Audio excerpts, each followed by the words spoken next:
الحمد لله رب العالمين والصلاة والسلام على سيد المرسلين والعاقبة للمتقين اما بعد۔ نمبر 1، اسلامی تاریخ۔ مسجد نبوی کی تعمیر۔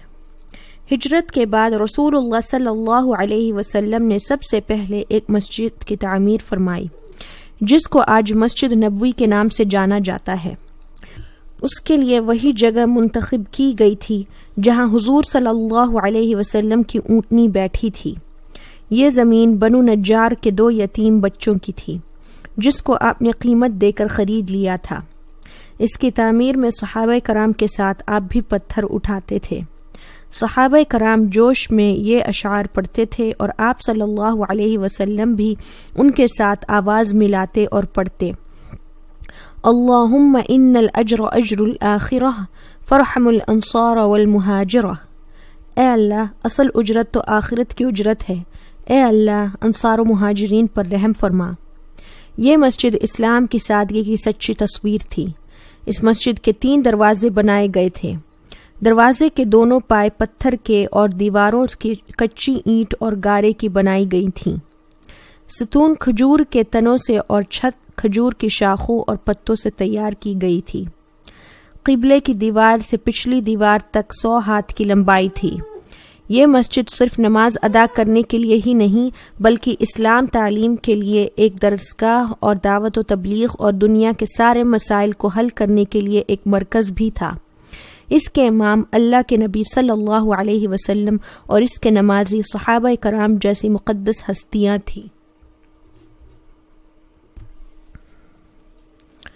نمبر 2، اللہ کی قدرت۔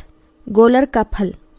اللہ تعالیٰ نے دنیا میں ہزاروں قسم کے پھل پیدا کیے، لیکن گولر کے پھل میں اللہ تعالیٰ نے اپنی قدرت کا اس طرح اظہار فرمایا کہ جب گولر کا پھل پک جاتا ہے تو اس کو توڑنے پر بہت سے کیڑے نکلتے ہیں جو اپنے پروں کے ذریعے اڑ کر غائب ہو جاتے ہیں۔ آخر اس گولر کے پھل میں یہ اڑنے والے کیڑے کہاں سے آ گئے جبکہ اس میں داخل ہونے کا کوئی راستہ بھی نہیں ہے؟ یقیناً اللہ ہی نے اپنی قدرت سے گولر کے پھل میں چونٹی نما کیڑے پیدا فرمائے ہیں۔ نمبر 3، ایک فرض کے بارے میں۔ شوہر کے بھائیوں سے پردہ کرنا۔ رسول اللہ صلی اللہ علیہ وسلم نے فرمایا، نامحرم عورتوں کے پاس آنے جانے سے بچو۔ ایک انصاری صحابی نے عرض کیا، دیور کے بارے میں آپ کیا فرماتے ہیں؟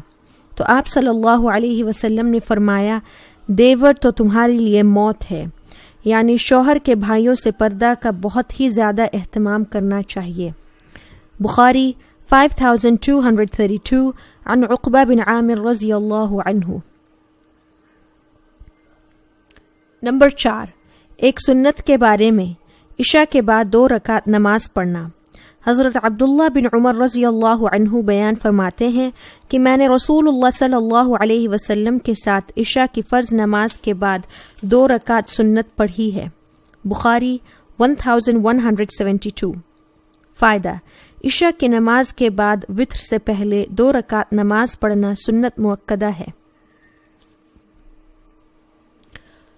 نمبر 5، ایک اہم عمل کی فضیلت۔ انصاف کرنا۔ رسول اللہ صلی اللہ علیہ وسلم نے فرمایا، تھوڑی دیر کا انصاف 60 سال کی شب بیداری اور روزہ رکھنے کی عبادت سے بہتر ہے۔ اے ابو ہریرہ، کسی معاملے میں تھوڑی سی دیر کا ظلم اللہ کے نزدیک 60 سال کی نافرمانی سے زیادہ سخت اور بڑا گناہ ہے۔ ترغیب و ترہیب 3128 عن ابی ہریرہ رضی اللہ عنہ۔ نمبر 6، ایک گناہ کے بارے میں۔ چاندی کے برتن میں پینا۔ رسول اللہ صلی اللہ علیہ وسلم نے فرمایا، جو چاندی کے برتن میں پانی وغیرہ پیتے ہیں وہ اپنے پیٹ میں جہنم کی آگ بھر رہے ہیں۔ بخاری 5634 عن ام سلمہ رضی اللہ عنہا۔ نمبر 7، دنیا کے بارے میں۔ 2 چیزوں کی خواہش۔ رسول اللہ صلی اللہ علیہ وسلم نے فرمایا، بوڑھے آدمی کا دل 2 چیزوں کے بارے میں ہمیشہ جوان رہتا ہے، ایک دنیا کی محبت اور دوسری لمبی لمبی امیدیں۔ بخاری 6420 عن ابی ہریرہ رضی اللہ عنہ۔ نمبر 8، آخرت کے بارے میں، دوزخیوں کا کھانا۔ قرآن میں اللہ تعالیٰ فرماتا ہے دوزخیوں کو کھولتے ہوئے چشمے کا پانی پلایا جائے گا اور ان کو کھانے میں کانٹے دار درخت کے علاوہ کوئی کھانا نصیب نہ ہوگا جو نہ ان کو موٹا کرے گا اور نہ بھوک دور کرے گا۔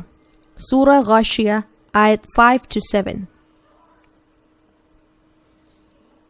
نمبر 9، طب نبوی سے علاج، بیماریوں کا علاج۔ حضرت انس رضی اللہ عنہ کے پاس 2 شخص آئے جن میں سے ایک نے کہا، اے ابو حمزہ، یہ حضرت انس رضی اللہ عنہ کی کنیت ہے، مجھے تکلیف ہے، یعنی میں بیمار ہوں۔ تو حضرت انس رضی اللہ عنہ نے فرمایا، کیا میں تم کو اس دعا سے دم نہ کر دوں جس سے رسول اللہ صلی اللہ علیہ وسلم دم کیا کرتے تھے؟ اس نے کہا، جی ہاں ضرور۔ تو انہوں نے یہ دعا پڑھی، اللہم رب الناس مذہب البأس اشف انت الشافی لا شافی الا انت شفاء لا یغادر سقما۔ بخاری 5742۔ نمبر 10، قرآن کی نصیحت۔ قرآن میں اللہ تعالیٰ فرماتا ہے، اللہ تعالیٰ کے ساتھ کسی کو شریک نہ کرو، ماں باپ کے ساتھ اچھا سلوک کرو اور تنگ دستی کے خوف سے اپنی اولاد کو قتل نہ کرو، ہم تم کو بھی رزق دیتے ہیں اور ان کو بھی، کھلے اور چھپے بے حیائی کے کاموں کے قریب نہ جاؤ۔ سورہ انعام آیت 152۔ سبحان ربک رب العزة عما یصفون وسلام علی المرسلین والحمد للہ رب العالمین۔